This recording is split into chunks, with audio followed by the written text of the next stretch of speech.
जय हिंद दोस्तों, स्वागत है आप सभी का विजडम एजुकेशन पे। आज 17 नवंबर 2021 है। दैनिक जागरण के राष्ट्रीय संस्करण का कंप्लीट न्यूज़ एनालिसिस करेंगे। आगे बढ़ने से पहले हमारे चैनल पे नए हैं तो सब्सक्राइब कर दें, अपने दोस्तों के साथ, कलीग के साथ इसे शेयर कर दें। कोई क्वेश्चन पूछना चाहते हैं, कोई सुझाव देना चाहते हैं, कमेंट सेक्शन में दे सकते हैं और वीडियो को निश्चित तौर पे लाइक कर दें। साथ ही साथ जिन लोगों ने हमारे टेलीग्राम चैनल को ज्वाइन नहीं किया है, जाकर के ज्वाइन कर सकते हैं। लिंक आपको डिस्क्रिप्शन में मिल जाएगा। टेलीग्राम पे जो इंपॉर्टेंट न्यूज़ होता है उसको इस तरह से टिक करके मैं प्रत्येक दिन आपके लिए प्रोवाइड कर देता हूँ। तो टेलीग्राम के न्यूज़ को ज़रूर जा करके पढ़ें। न्यूज़ पढ़ने की आदत बनाना काफ़ी इंपॉर्टेंट है। मेरे एनालिसिस से सिर्फ आपका काम चलने वाला नहीं है, आपको पहले न्यूज़ पढ़ना होगा, न्यूज़ अंडरस्टैंडिंग आपकी क्लियर होनी होगी और ये काम आपको खुद करना होगा। सबसे पहले आप न्यूज़ को पढ़ें। प्रत्येक दिन मॉर्निंग में ही मैं पीडीएफ प्रोवाइड कर देता हूँ टेलीग्राम चैनल पे, तो उस न्यूज़ को जाकर के पढ़ें जिसको मैंने टिक किया है। एटलीस्ट उस न्यूज़ को पढ़ लें। उसके बाद हमारा एनालिसिस अगर आप देखोगे तो आपको अधिक फायदा होगा, अधिक लाभ होगा। अब देखो, फर्स्ट पेज पे जो ये न्यूज़ है ये भी काफ़ी इंपॉर्टेंट न्यूज़ है। आपको जैसा कि ज्ञात है कि दिल्ली का एयर पोल्यूशन अभी एक्सट्रीम चल रहा है। खास करके दीपावली के समय में दिल्ली में एक्सट्रीम एयर पोल्यूशन होता है। वैसे तो दिल्ली के एयर पोल्यूशन साल भर बने रहते हैं, लेकिन जो दिल्ली का एयर पोल्यूशन बढ़ता है वो नॉर्मली ठंडी के समय में बढ़ता है। 15 सितंबर से लेकर के 15 मार्च तक दिल्ली गैस चैम्बर के रूप में तब्दील होती है। दिल्ली के एयर पोल्यूशन एक्सट्रीम होता है। अब दिल्ली के एयर पोल्यूशन को निदान भी आवश्यक इसलिए है कि दिल्ली में जितने भी देश हैं, सभी देश का दूतावास जो है दिल्ली में है, कॉन्सुलेट दिल्ली में है। साथ ही साथ किसी भी देश का राष्ट्राध्यक्ष आएंगे तो वो दिल्ली में ही आएंगे। मसलन रूस के राष्ट्रपति दिसंबर में इंडिया आने वाले हैं, तो उस समय में भी दिल्ली में एक्सट्रीम एयर पोल्यूशन होगा। तो इसलिए दिल्ली का एयर पोल्यूशन अभी बना रहेगा और प्रत्येक दिन पेपर में लगभग चर्चा रहेगा। कल भी चर्चा था। तो प्रत्येक दिन आपको पढ़ने की ज़रूरत नहीं है। आपको करना क्या है कि दिल्ली के एयर पोल्यूशन का क्या क्या कारण है उसका कुछ पॉइंट बना कर लिख लेना है। दिल्ली के एयर पोल्यूशन का क्या क्या सॉल्यूशन हो सकता है। अगर आपके पास अथॉरिटी रहेगी तो आप दिल्ली के एयर पोल्यूशन को निदान करने के लिए क्या क्या करेंगे वो आपके पास कुछ होना चाहिए। कुछ डाटा आपके पास है कि एयर पोल्यूशन से कितने लोग मरते हैं। डब्ल्यूएचओ वगैरह का डाटा है कि प्रत्येक वर्ष एयर पोल्यूशन से 42 लाख लोग मरते हैं। तो ये सब डाटा कुछ आपके पास होना चाहिए। और साथ ही साथ सरकार ने अभी तक दिल्ली एयर पोल्यूशन को दूर करने के लिए क्या किया है। सरकार में आप सुप्रीम कोर्ट को भी शामिल कर लें। सुप्रीम कोर्ट ने भी जो एयर पोल्यूशन को दूर करने के लिए प्रयास किया है वो भी आप शामिल कर लें। तो ये सारे के सारे कुछ पर्सपेक्टिव आपको आपके पास एक नोट्स के रूप में होना चाहिए। डेली इसको पढ़ने की जरूरत नहीं है। अब देखो, यहाँ पे जो है बाल यौन शोषण मामले में 14 राज्यों में सीबीआई छापा। दो यहाँ पे पर्सपेक्टिव इंपॉर्टेंट है। पूरा न्यूज़ इंपॉर्टेंट नहीं है। इसमें कितने राज्य में छापा मारा कभी क्वेश्चन आपसे नहीं पूछेगा। दो पर्सपेक्टिव इंपॉर्टेंट है। एक तो सीबीआई एज ए संस्था काफ़ी इंपॉर्टेंट है और दूसरा एक बाल संरक्षण काफ़ी इंपॉर्टेंट है। सीबीआई एज ए संस्था लगातार चर्चा में बना हुआ था और पिछले कुछ दिन पहले भी हमने डिस्कस किया था सीबीआई के बारे में।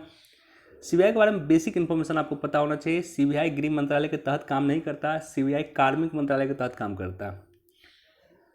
सीबीआई निदेशक का कार्यकाल कुछ दिन पहले हमने डिस्कस किया था कि सीबीआई निदेशक का कार्यकाल अब 5 वर्ष कर दिया गया। 2 वर्ष बढ़ा करके अब सीबीआई निदेशक का जो कार्यकाल होगा वो 5 वर्ष होगा। यानी इस पद पे जो व्यक्ति होंगे वो 5 वर्ष इस पद पे आसीन होंगे। तो होल सीबीआई का के बारे में आपको पता होना चाहिए कि सीबीआई के निदेशक की नियुक्ति किस एक्ट के द्वारा किया जाता है। सीबीआई को जो शक्ति मिला हुआ वो किस एक्ट के द्वारा शक्ति प्राप्त है। दूसरा यहाँ पे कि बाल संरक्षण को लेकर के देखो, बच्चों का मैटर है तो बाल संरक्षण को लेकर के आर्टिकल 24 भारतीय संविधान के अनुच्छेद 24 के बारे में आपको पता होना चाहिए। और साथ ही साथ इसके बारे में जाकर के आप पढ़ सकते हैं लक्ष्मीकांत से। साथ ही साथ ये आयोग एक आयोग है, national commission for protection of child right. National commission for protection of child right NCPCR के बारे में आपको जानकारी होना चाहिए। और एक और फैक्ट मैं बता दूं कि एनसीपीसीआर जो है ये संस्था है, बेसिकली देश भर में बाल संरक्षण को लेकर के कोई भी इशू होगा तो बेसिकली वहाँ पे एनसीपीसीआर एक्शन लेने का काम करेगा। और साथ ही साथ ये जो संस्था है, ये संस्था के जो भी डायरेक्टर होंगे, इस संस्था के जो भी प्रमुख होंगे वो by default national human right commission के सदस्य होंगे। आई रिपीट, एनसीपीसीआर के जो भी डायरेक्टर होंगे वो by default national human right commission के बाय डिफॉल्ट सदस्य होंगे। तो ये सब बेसिक इन्फॉर्मेशन जो आपको पता होना चाहिए। हालांकि न्यूज़ इंपॉर्टेंट नहीं है, न्यूज़ का बैकग्राउंड इंपॉर्टेंट है, न्यूज़ इंपॉर्टेंट नहीं है। अब देखो, यहाँ पे थोड़ा सा बस इंफॉर्मेशन मैं दे देता हूँ। अमेरिका में पाकिस्तान के नए जो राजदूत बने हैं, इसकी हालांकि काफ़ी आलोचना हो रही है पाकिस्तान में भी कि इनको क्यों राजदूत बनाया गया। इनका नाम है मसूद खान। मसूद खान अमेरिका में पाकिस्तान के नए राजदूत बनाए गए हैं और ये पाक ऑक्यूपाइड कश्मीर जो है उसके राष्ट्रपति थे। एक तरह से राज्यपाल बोलो, जैसे हम लोग के यहाँ राज्यपाल का कॉन्सेप्ट है, वैसे वहाँ पे पाक ऑक्यूपाइड कश्मीर के लिए राष्ट्रपति का कॉन्सेप्ट है।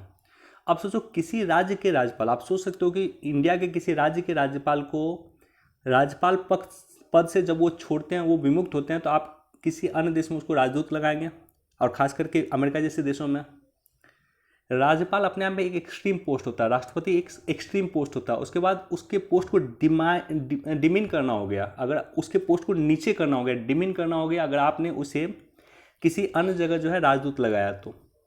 लेकिन चलता रहता, पाकिस्तान में ये चलता रहता, अधिक इंपॉर्टेंट नहीं है, लेकिन मैं जानकारी के लिए आपको बता दिया।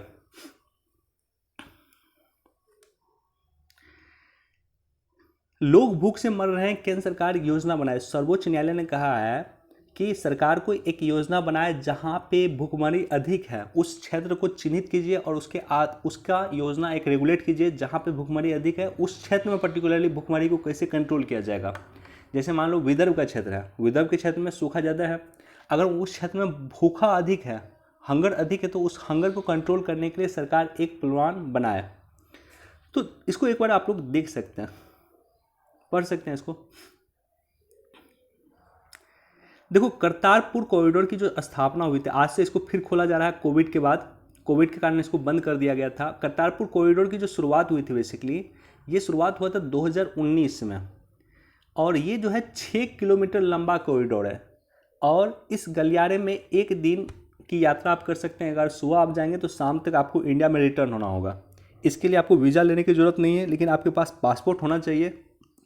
अब करतारपुर जो है पाकिस्तान के रावी नदी के तट पे बसा हुआ है, और करतारपुर फेमस क्यों है कि गुरु नानक देव जो है अपनी मृत्यु के पहले 1539 ईस्वी में उनकी मृत्यु हुई थी, उनकी मृत्यु से पहले 18 वर्ष का समय उन्होंने यहीं पे बिताया था, करतारपुर में ही बिताया था। इसलिए ये जगह सिख धर्म के लिए काफ़ी इम्पोर्टेंट जगह मानी जाती है, और इसको रीओपन आज से फिर से किया जा रहा है।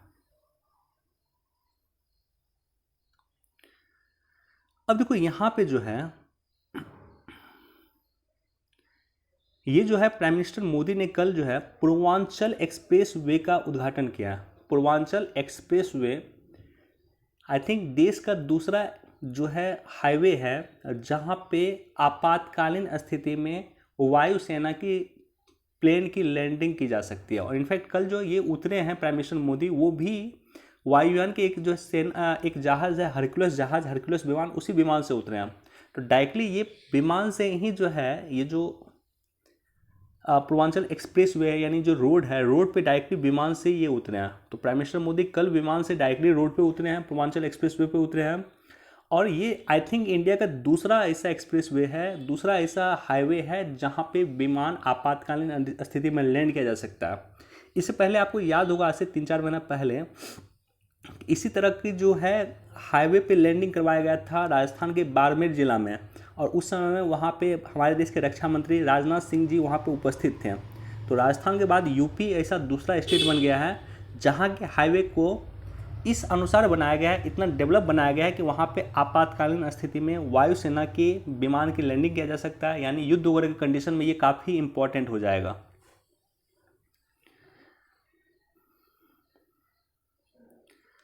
अब देखो यहाँ पे जो है नक्सलियों की भर्ती पे का सीधे हिंसा में आग झोंक रहे हैं नक्सली, नाबालिगों की भर्ती कर सीधे हिंसा में की आग में झोंक रहे हैं नक्सली किस तरह से नाबालिग लोगों को, बच्चे लोगों को नक्सली बना रहे हैं, उसे इसी को लेकर के यहाँ पे दिया हुआ। देखो किस तरह से प्रशिक्षण दे रहे हैं नक्सली बच्चों को, और काफ़ी माइनर बच्चे होते हैं, 18 वर्ष से कम उनके बच्चे होते हैं।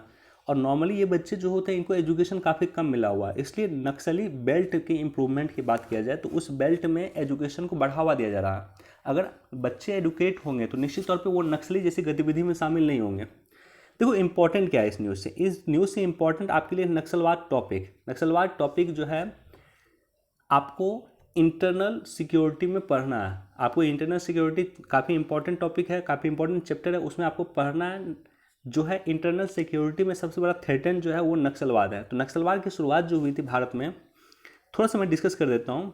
वो 1967 में दार्जिलिंग जिले के नक्सलबाड़ी नामक गांव में हुई थी।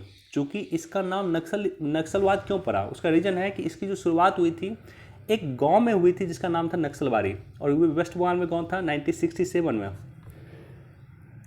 नॉर्मली जो ये शुरुआत हुआ था उस समय में छोटे किसान पे उत्पीड़न किया जाता था, उससे जो है डराया जाता था, धमकाया जाता था, उसके ज़मीन पे कब्जा किया जाता था।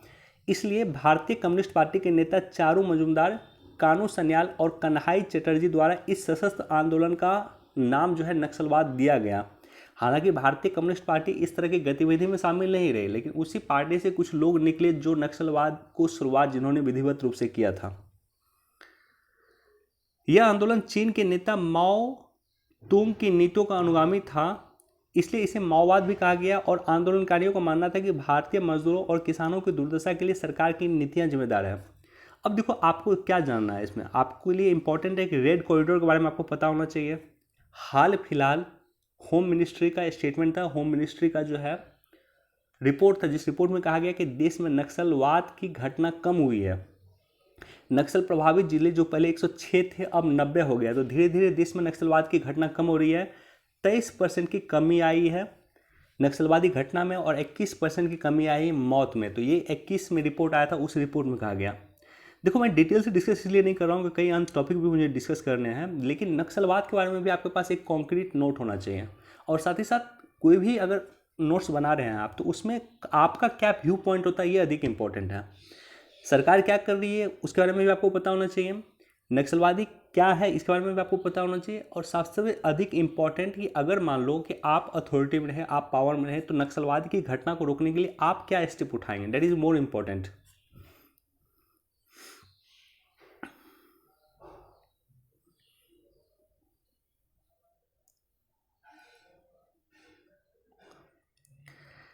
देखो वन लाइन का एक टॉपिक है, वनडे एग्जाम में पूछा जा सकता है कि अमेरिका ने एक जो है दूत नियुक्त किया है अफगानिस्तान के मुद्दे को लेकर के। इस दूत का नाम है थॉमस वेस्ट। ये है थॉमस वेस्ट, इन्होंने मुलाकात की है हमारे देश के एनएसए से।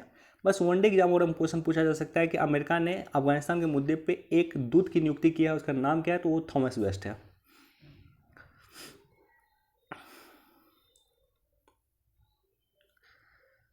अब देखो यहाँ पे जो है दून एक्सप्रेस वे के लिए मंजूरी का मामला फिर एनजीटी के पास। देखो 2 दिन पहले जस्ट मैंने आपके साथ डिस्कस किया था एक टॉपिक के बारे में, और वो टॉपिक था कि देश में एनजीओ की भूमिका है, एनजीओ की काफ़ी सकारात्मक भूमिका है, इस बात से कोई इनकार नहीं किया जा सकता। लेकिन एक एडिटोरियल आया था कि एनजीओ की किस तरह से नकारात्मक भूमिका भी बढ़ रही है।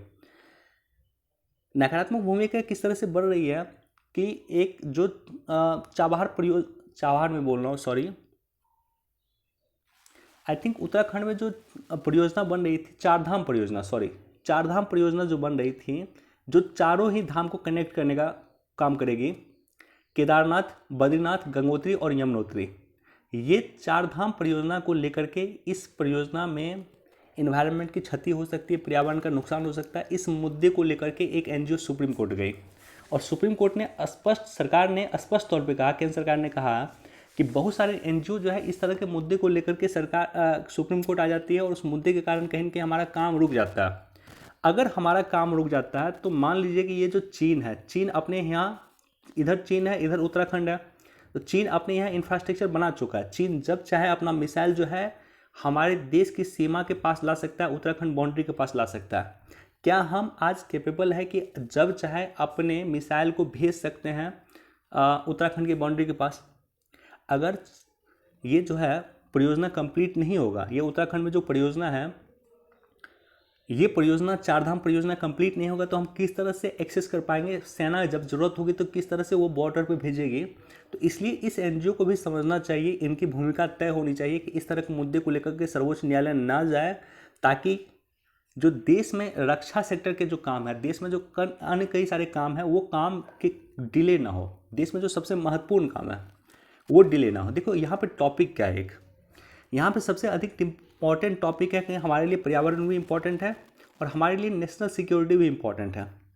लेकिन जब दोनों में कंपैरिजन करना है, सर्वोच्च न्यायालय ने भी इस बात को इंडिकेट किया कि नेशनल सिक्योरिटी और पर्यावरण दोनों को जब कंपैरिजन करना, तब आपके लिए नेशनल सिक्योरिटी इंपॉर्टेंट होगा। राइट। पर्यावरण की थोड़ी सी क्षति होगी तो होने दो, कोई इशू नहीं है।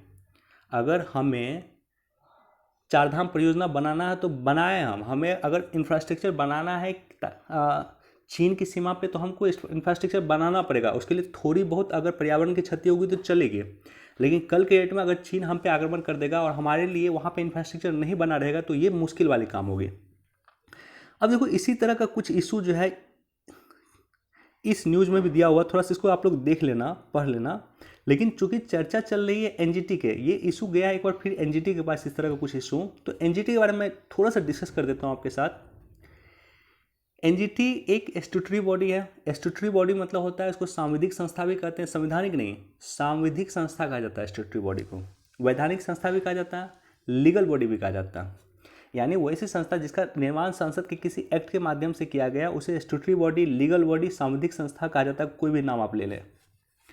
इसकी स्थापना 18 अक्टूबर 2000 को किया गया था नेशनल ग्रीन ट्रिब्यूनल एक्ट 2010 द्वारा। तो इस एक्ट एनजीटी एक्ट 2010 द्वारा एनजीटी की स्थापना 18 अक्टूबर 2010 को किया गया था।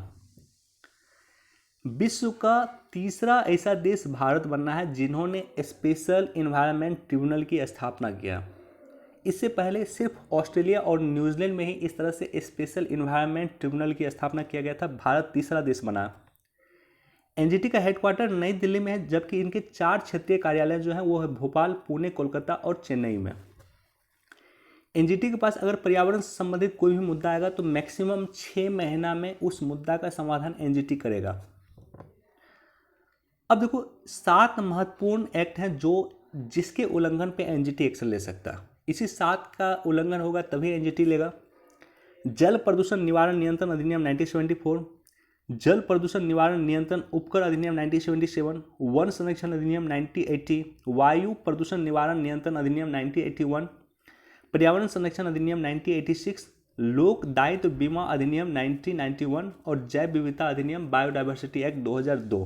तो ये 7 एक्ट का उल्लंघन होगा तभी एनजीटी एक्शन लेगा।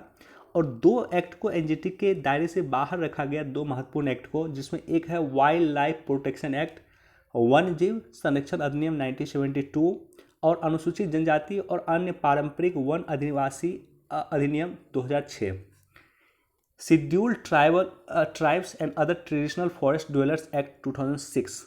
तो ये 2 एक्ट को एनजीटी से बाहर रखा गया है। यानी इस 2 एक्ट का अगर उल्लंघन होता है तो एनजीटी को इससे कोई मतलब नहीं है, एनजीटी कोई एक्शन लेने का काम नहीं करेगी। सिर्फ वो 7 एक्ट जिसकी हमने चर्चा किया आपके साथ उसका उल्लंघन होगा तभी जाकर के एनजीटी एक्शन लेगी। यानी अगर ये मुद्दा एनजीटी में गया है तो इसका मतलब है कि वो जो 7 एक्ट है उसी 7 एक्ट में किसी न किसी एक्ट का उल्लंघन हो रहा होगा तभी ये मुद्दा एनजीटी में गया है। और एनजीटी में कोई मुद्दा जाता है तो उसको 6 महीने के अंदर एनजीटी उसका निदान करेगी। तो बेसिक इन्फॉर्मेशन है, यूपीएससी क्वेश्चन पूछी हुई है एनजीटी पे।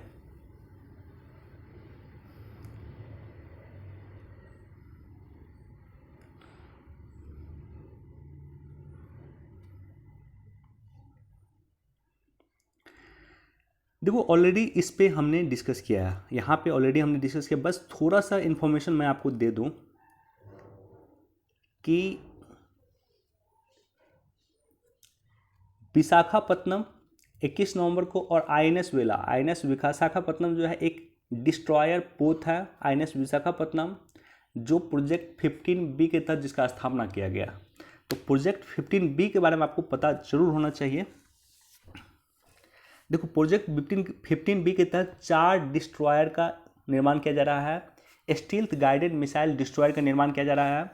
ये आपको दिख रहा है, ये स्टील्थ गाइडेड मिसाइल डिस्ट्रॉयर ये जो है, तो ये देश में 4 इसका निर्माण किया जा रहा है। और प्रोजेक्ट का नाम याद रख लेना, प्रोजेक्ट डायरेक्टली क्वेश्चन पूछ सकता है। तो ये प्रोजेक्ट है, प्रोजेक्ट 15B के तहत ये इन 4 का निर्माण किया जा रहा है। और 4 में कौन कौन सा है? एक तो आईएनएस विशाखापत्तनम है, आईएनएस मारमागुआ है, आईएनएस इम्फाल है और आईएनएस पोरबंदर है। ये 4 का स्थापना किया जा रहा है और भारत के 4 सिटी पे इसका नाम है। तो ये प्रोजेक्ट 15B के तहत इसका स्थापना किया जा रहा है। और साथ ही साथ ये जो देखोगे कलवरी श्रेणी के आईएनएस पनडुब्बी जो है ये वेला, तो इसकी जो निर्माण किया जा रहा है, जो पनडुब्बी का निर्माण किया जा रहा है वो प्रोजेक्ट 75 के तहत निर्माण किया जा रहा है। और इसमें हमारा सहयोगी जो है, हमें जो सहयोग दे रहे हैं वो सहयोग दे रहे हैं फ्रांस। तो फ्रांस के सहयोग से 6 पनडुब्बी का निर्माण किया जा रहा है, जिसको आईएनएस कलवरी जिसमें पहला था, अब देखो इसमें कौन कौन था। हाँ, INS कलवरी 2017 में शामिल किया जा चुका था। INS खंडेरी को भी शामिल किया जा चुका है। इसके अलावा INS वागिर को नवंबर 2020 में लॉन्च किया जा चुका है। INS वेला, इसका जो ट्रायल चल रहा है अभी, और इसको शामिल किया जाएगा इसी महीने नवंबर में। और इसके अलावा INS करंज का जो है समुद्री ट्रायल चल रहा है, और INS वांगसीर। तो इस तरह से टोटल 6 हैं। 6 में ऑलरेडी 4 में ये जो चौथा पनडुब्बी होगा जिसका जो है सेना में ऑलरेडी शामिल, इसको कर लिया जाएगा 21 नवंबर से।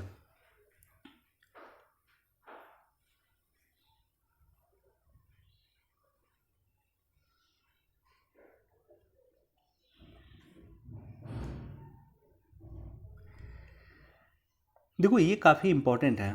एक तो ये समझ लो, वनडे एग्जाम वगैरह में डायरेक्टली क्वेश्चन पूछा जा सकता है कि ऑडिट दिवस का आयोजन किया गया, पहले ऑडिट दिवस का आयोजन किया गया 2021 में। और पहला ऑडिट दिवस मनाया क्यों गया था? क्योंकि कैग के द्वारा इसको मनाया गया, CAG के द्वारा। 16 नवंबर 1860 को देश में पहले ऑडिटर जनरल ने पदभार संभाला था। 16 नवंबर 1807 में, 1857 की क्रांति के जस्ट 3 वर्ष बाद। तो उस समय में 16 नवंबर को इसलिए संभाला था, इसलिए देश में 16 नवंबर को ऑडिट दिवस मनाया गया। पहला ऑडिट दिवस 16 नवंबर 2021 को मनाया गया।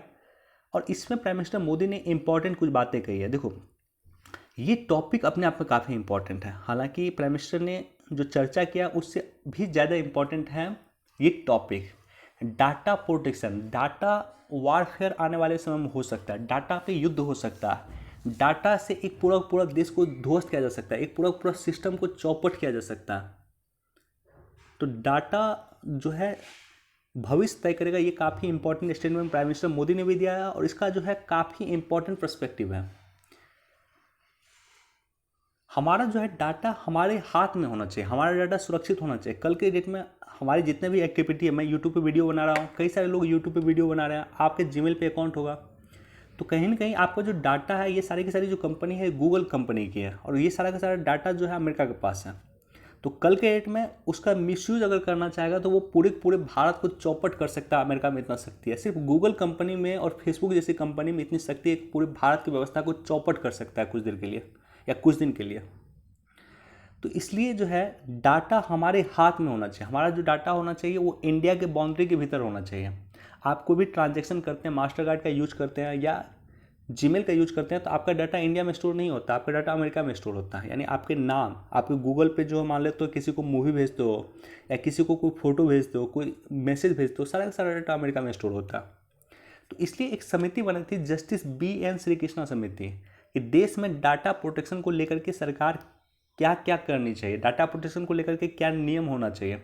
जस्टिस BN श्रीकृष्णा समिति के रिपोर्ट के आधार पर 2018 या 19 में आई थिंक डाटा प्रोटेक्शन को लेकर के सरकार ने एक प्रस्ताव लाया था लोकसभा में पेश भी हुआ था, और अभी तक उस प्रस्ताव पे बहस जारी है। संसदीय समिति के बीच में उस प्रस्ताव पे चर्चा हो रही है, लेकिन अभी तक कोई आउटपुट नहीं निकला। लेकिन मुझे लगता है कि जल्द डाटा को लेकर के कुछ ना कुछ नियम बनाया जाना चाहिए। भारत की डाटा भारत की सीमाओं में ही स्टोर होना चाहिए। इसको डाटा लोकलाइजेशन कहते हैं।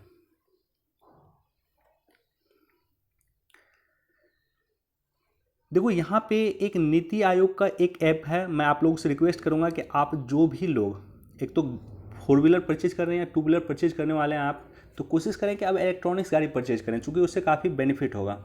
और इलेक्ट्रॉनिक्स कार अगर आप परचेज करते हैं तो आपको प्रति वर्ष 80,000 रुपये तक की बचत होगी। तो ये जो है कुछ इस पर सुझाव दिया गया है। नीति आयोग की एक पोर्टल है जिसका नाम है ई-अमृत पोर्टल। ई-अमृत पोर्टल जो है, नीति आयोग के ई-अमृत पोर्टल पर जाइए, वहाँ पे सारा का सारा डिटेल आपको मिल जाएगा कि आप इलेक्ट्रॉनिक्स गाड़ी परचेज कर रहे हैं तो उसका कितना कीमत हो सकता है, उसको चार्ज करने में कितना समय लगेगा, और उसकी एफिशिएंसी क्या होगी, कितने किलोमीटर चलेगी। और निश्चित तौर पे इसमें काफ़ी बचत होता है। इलेक्ट्रॉनिक्स गाड़ी परचेज करने में आपको काफ़ी बचत होगा। इसको भी एक बार आप लोग देख सकते हैं।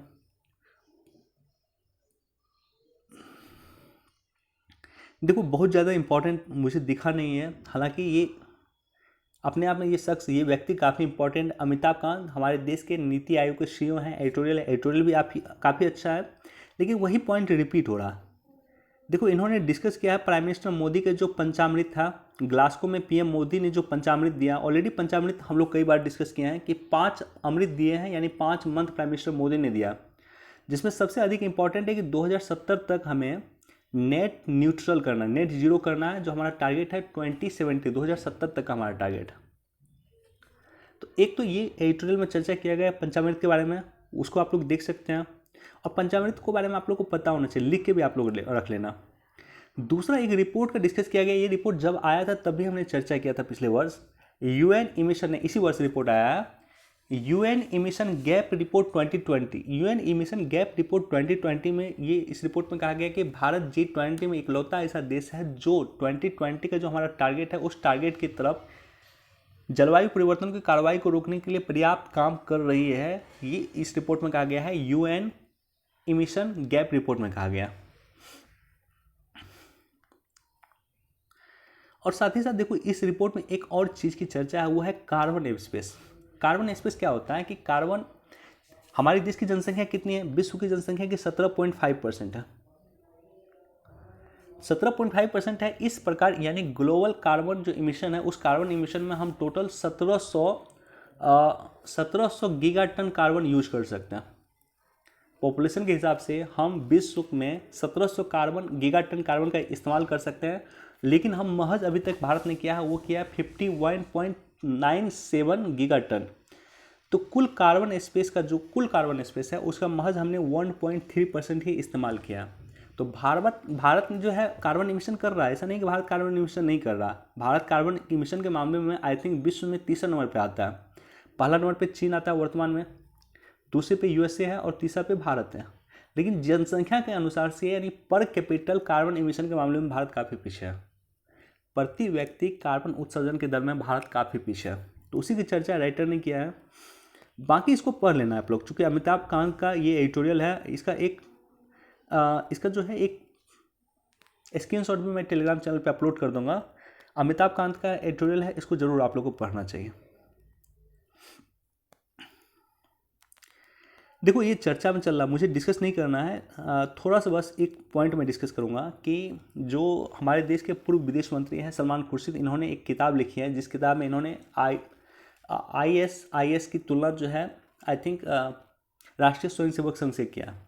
मुझे राष्ट्रीय स्वयंसेवक संघ के बारे में बिल्कुल जानकारी नहीं है, मैंने बहुत ज़्यादा जानता नहीं उसके बारे में, मुझे मेरे कोई मित्र वगैरह नहीं है जुड़े हैं।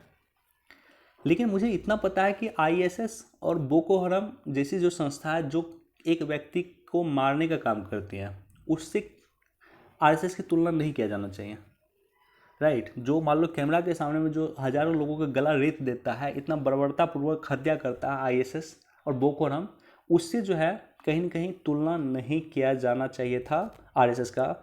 और हमारे देश के विदेश मंत्री जैसे पद पे जो रह चुके हैं वैसे व्यक्ति को निश्चित तौर पे ये शोभा नहीं देती कि उनकी तुलना करें। अच्छा, दूसरा ये है कि एक तो इनको देखो, दूसरी तरफ मुझे लगता है कि कंगना रनावत भी जो 3-4 दिन पहले स्टेटमेंट दिया था कि आज़ादी हमें जो मिली है 2014 में मिली है, ये स्टेटमेंट भी नहीं दिया जाना चाहिए। तो जो हमारे देश में जो व्यवस्था पे उच्च पद पे बैठे हुए हैं या जिसकी एक प्रसिद्धि जिसको मिली हुई है, जिसको समाज में एक पोजीशन मिला हुआ, उनको सोच समझ के बोलना चाहिए।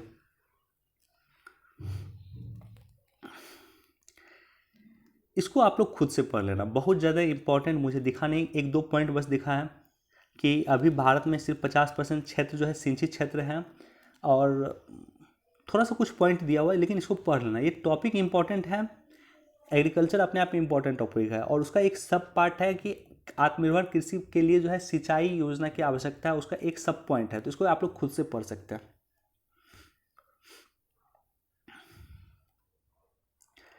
देखो मध्य प्रदेश में आदिवासी कलाकारों को पद्म पुरस्कार की तर्ज पे मिलेगा सम्मान।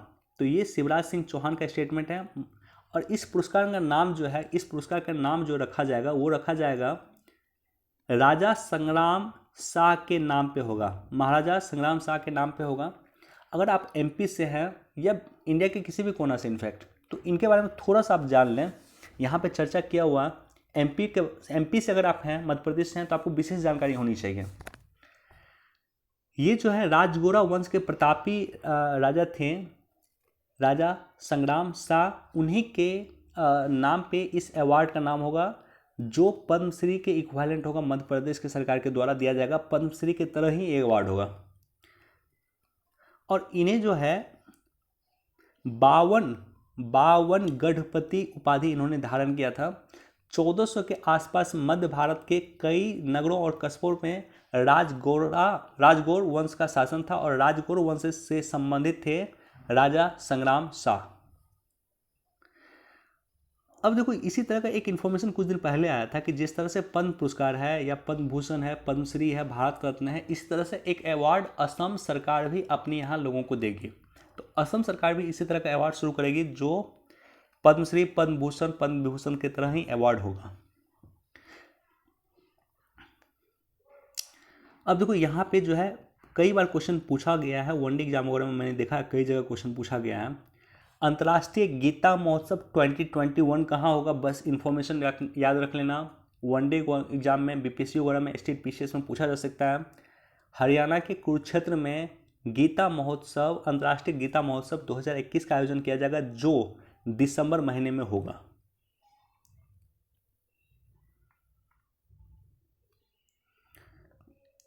देखो, इसमें जो काफ़ी हम लोग का नज़र था इस न्यूज़ पे, 30 मिनट हो गया। मेरी कोशिश होती है कि मैं 20 मिनट या 25 मिनट के अंदर मैक्सिमम पेपर डिस्कस कर दूं, लेकिन कई बार ये टफ हो जाता है। जैसे अगर मुझे इस न्यूज़ पे ही अगर सेपरेट डिस्कस करना हो, इंडिया चाइना और अमेरिका रिलेशन पे या उनके पर्सपेक्टिव पे, चाइना और अमेरिका का जो कल वार्ता हुई उसका पर्सपेक्टिव पे मुझे डिस्कस करना हो तो 10 से 15 मिनट मुझे एक्स्ट्रा लग जाएंगे। मैं उतना डिस्कस नहीं कर रहा हूँ, लेकिन बेसिक इन्फॉर्मेशन मैं आपको दे रहा हूँ कि कल की जो बैठक हुई है वो बैठक कहीं ना कहीं फेल हो गई है। अमेरिका ने मानवाधिकार का मुद्दा उठाया और चीन ने कहा कि आप मानवाधिकार के मुद्दे के आधार पे जो है हमको घेरने का ना कोशिश करें, आप मानवाधिकार मुद्दे के आधार पे हमारे देश के जो इंटरनल मैटर है उसमें डिस्टर्ब ना करें। इसी तरह से जैसे रोहिंग्या का इशू है, रोहिंग्या का इशू जो है अमेरिका के द्वारा उठाया गया और चीन के द्वारा इसको खारिज कर दिया गया।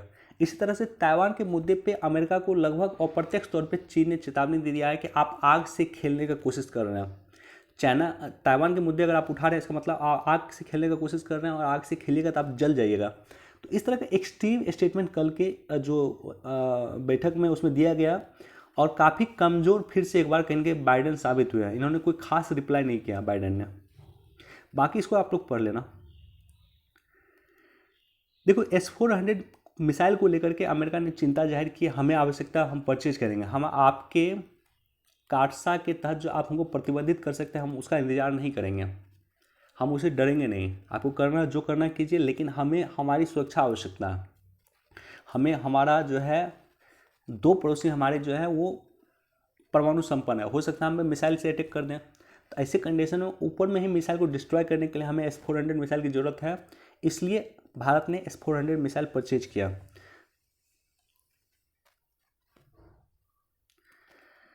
चलिए, इतना ही न्यूज़ था। यहाँ पे भी थोड़ा बहुत कुछ न्यूज़ दिया हुआ है। जैसे 1869 में आज ही के दिन सुएज नहर की शुरुआत किया गया था। 1869 में 17 नवंबर 1869 को सुएज नहर की शुरुआत आज ही के दिन किया गया था, जिससे एशिया और यूरोप की डिस्टेंस जो है 6000 किलोमीटर घट गई थी। ये भी कई बार क्वेश्चन पूछा है स्टेट पीसीएस में कि सुएज नहर के खुलने से एशिया और यूरोप की जो डिस्टेंस है वो लगभग 6000 किलोमीटर कम हो गई थी। और दुनिया के 12% जो है व्यापार जो है सुएज नहर से ही होता है। और साथ ही साथ 1966 में आज ही के दिन रीता फारिया हमारे देश की पहली वर्ल्ड सुंदरी, विश्व सुंदरी बनी थी।